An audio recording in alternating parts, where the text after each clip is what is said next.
जनकपुर के नर और नारी सभी मोहित हो रहे हैं।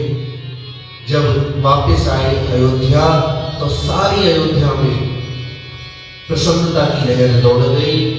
सभी माताएं बहुत आनंदित हुई अपने पुत्र वधुओं को प्राप्त करके।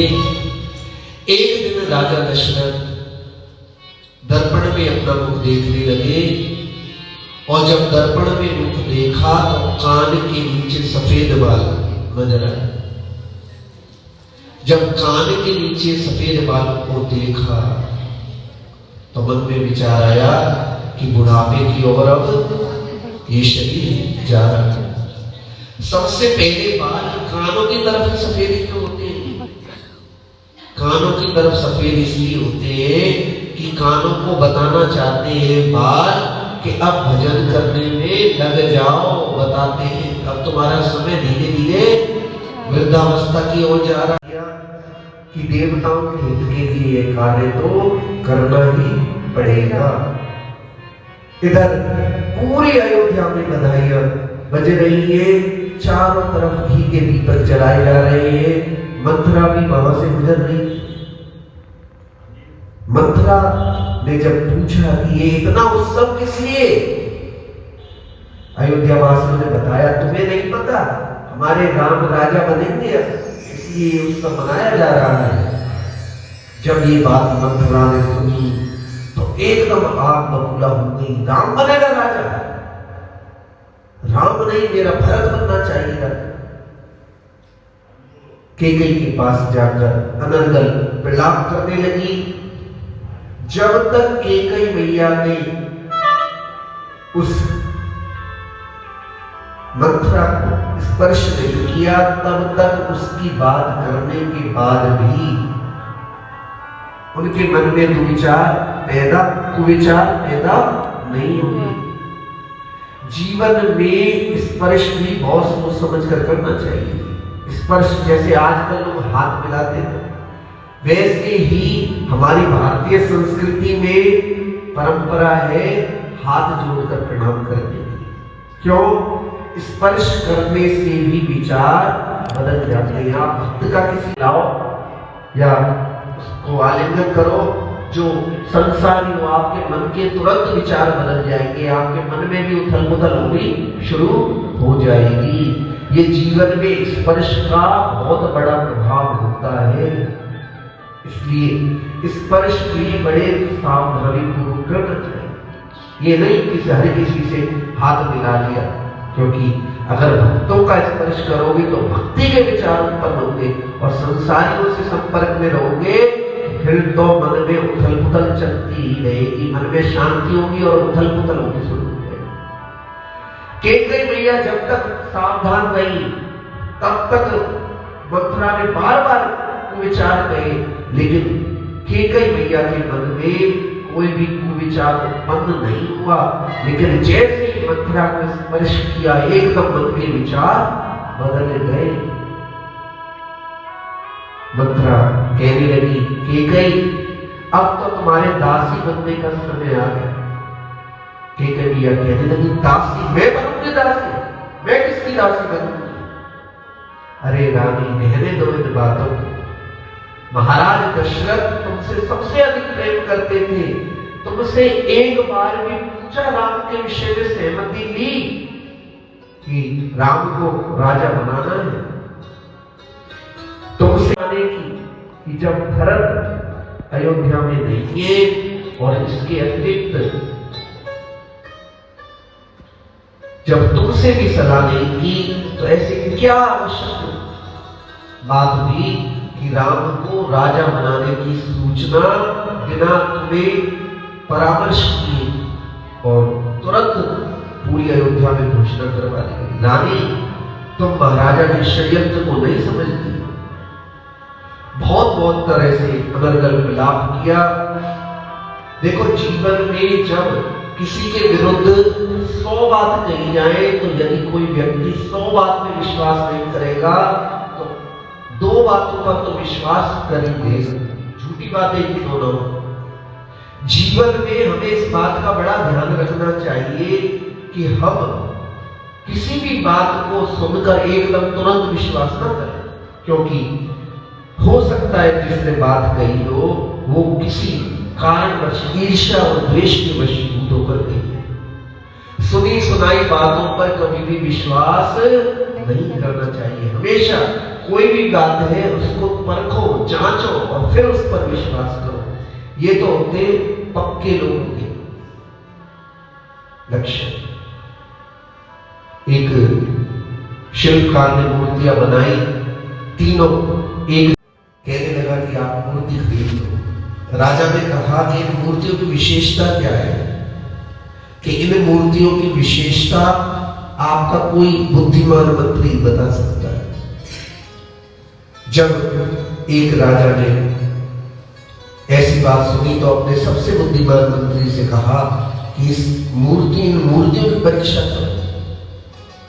उसने बड़े ध्यान से मूर्तियों को देखा। जब एक मूर्ति के कान में धागा डाला गया तो वो उसके पेट में ही जाकर रख गया। दूसरी मूर्ति के कान में धागा डाला गया तो वो उसके मुंह से निकल गया। तीसरी के में डाला गया जब धागा, तो उस मूर्ति के कान में धागा डालते ही वह धागा आगे नहीं गया। जब उस व्यक्ति से पूछा कि इसमें सबसे कीमती जो मूर्ति है वह यही है जिसके कान में धागा डाला गया और आगे नहीं गया, क्यों? क्योंकि जो ये मूर्ति इस बात का प्रतीक है कि कुछ लोग ऐसे होते हैं जो कान से सुनते हैं लेकिन बातों को इधर उधर नहीं करते। कुछ लोग ऐसे होते हैं जो कान से सुनते हैं और मुंह से बोलते हैं, और कुछ लोग ऐसे होते हैं जो कान से। कहने लगा कि आप मूर्ति खरीद लो। राजा ने कहा कि इन मूर्तियों की विशेषता क्या है, कि इन मूर्तियों की विशेषता आपका कोई बुद्धिमान मंत्री बता सकता है। जब एक राजा ने ऐसी बात सुनी तो अपने सबसे बुद्धिमान मंत्री से कहा कि इन मूर्तियों की परीक्षा करो। उसने बड़े ध्यान से मूर्तियों को देखा। जब एक मूर्ति के कान में धागा डाला गया तो वो उसके पेट में ही जाकर रख गया। दूसरी मूर्ति के कान में धागा डाला गया तो वो उसके मुंह से निकल गया। तीसरी के में डाला गया जब धागा, तो उस मूर्ति के कान में धागा डालते ही वह धागा आगे नहीं गया। जब उस व्यक्ति से पूछा कि इसमें सबसे कीमती जो मूर्ति है वह यही है जिसके कान में धागा डाला गया और आगे नहीं, क्यों? क्योंकि जो ये मूर्ति इस बात का प्रतीक है कि कुछ लोग ऐसे होते हैं जो कान से सुनते हैं लेकिन बातों को इधर उधर नहीं करते। कुछ लोग ऐसे होते हैं जो कान से सुनते हैं और मुंह से बोलते हैं, और कुछ लोग ऐसे होते हैं जो कान से वे भरत को राजगद्दी। जब ये बात सुनी तो कैकेयी मैया गोप भवन में जाकर काले वस्त्र पहनकर गोप भवन में चली गई। पहले के समय में गुस्सा करने के लिए भी भवन निर्धारित होता था, जिसे क्या कहते थे? कोप भवन। अगर कोप भवन में कोई जा रहा है तो इसका अर्थ ये है कि वो किसी न किसी बात पर क्रोधित है, कुछ न कुछ पीड़ा है उसके मन में। जब ये बात कही तो कैकेयी माता कोप भवन में जाकर बहुत ही अनशन करने लगी। इधर पूरी अयोध्या राम के राज्याभिषेक होने की सूचना पाकर गदगद हुई जा रही है। चारों तरफ दीपावली मनाई जा रही है। कहा कृष्ण से, कोई एक ऐसा वाक्य लिख दो कि मुझे हमेशा प्रेरणा मिलती रही। कन्हैया ने दीवार पर लिखा, यह भी न रहेगा, यह भी न रहेगा। जब अर्जुन युद्ध जीतते थे तो जीतने का अभिमान नहीं होता था, क्यों? वाक्य को पढ़ते थे, यह भी न रहेगा। उनके मन में विश्वास हो जाता था कि आज जीता हूं तो जरूरी थोड़ी है कल भी जीत जाऊंगा, इसलिए अभिमान नहीं होता था। और जब हारते थे तब वाक्य को पढ़ते थे, यह भी न रहेगा, तो मन में एक आशा का संचार हो जाता था कि आज मैं जरूर हारा हूं, लेकिन कोई आवश्यक थोड़ी है कि कल भी हार। इसलिए उत्साह के साथ अगले दिन युद्ध करते थे। जीवन में सुख के समय में भी दुख आने का ध्यान रखना चाहिए, क्योंकि सुख जरूरी नहीं चलता ही रहेगा। सुख के बीच में भी दुख की गुंजाइश रखती। हमारे गुरु जी कहते थे कि जीवन में करो सबसे अच्छे के लिए, लेकिन तैयार रहो सबसे बुरे के लिए। हमने पूछा, गुरु जी ऐसी बात क्यों कही आपने? करो सबसे अच्छे के लिए और तैयार रहो सबसे बुरे के लिए। कहने लगे कि जब बुरे के लिए तैयार रहेगी, सियावर रामचंद्र की, सियावर रामचंद्र की। महाराज दशरथ को जैसे ही सूचना मिली, पहुंचे माता कैकेयी के कोप भवन में। वहां पर देखा माता कैकेयी जमीन पर, भूमि पर लेटी हुई है, काले वस्त्र धारण कर रखी है, बाल खुले हुए हैं जो अमंगल सूचक है। जाकर मनाने का प्रयास करने लगे और कहने लगे कि कैकेयी क्या बात है? कैकेयी मैया ने कहा, महाराज आपने मुझसे कहा था कि 2 वरदान देंगे, लेकिन आज तक आपने 2 वरदान नहीं दिए। महाराज दशरथ ने कहा, तुम 2 वरदान की बात कर रही हो, कितने भी वरदान मांग लो, लेकिन ऐसे अमंगल वेश को न धारण करो। कैकेयी मैया ने कहा कि मैं केवल 2 वरदान मांगना चाहती हूँ। पहले वरदान के रूप में राम को 14 वर्ष का वनवास, दूसरे वर के रूप में भरत को राजगद्दी। जैसे ही सुनी ये बात, पैरों के नीचे से जमीन खिसक गई। महाराज दशरथ व्याकुल होकर जमीन पर गिर गए। अगले दिन सुबह होने पर जब महाराज दशरथ के भवन में सूचना मिली कि कैकेयी के भवन में गई हुई, कैकेयी के भवन में जब पहुंचे तो महाराज दशरथ की व्याकुल दशा को देखकर बहुत पीड़ा हुई मंत्री सुमंत के मन में। सुमंत जी के मन में पीड़ा किस लिए हुई? क्योंकि वो केवल मंत्री नहीं है, बल्कि महाराज दशरथ के बाल सखा है, बचपन के मित्र हैं। मित्र एक मित्र के दुख को समझता है। जेन मित्र दुख हो ही दुखारी, तिनहि विलोकत आतक धारी। जेन मित्र दुख हो ही दुखारी,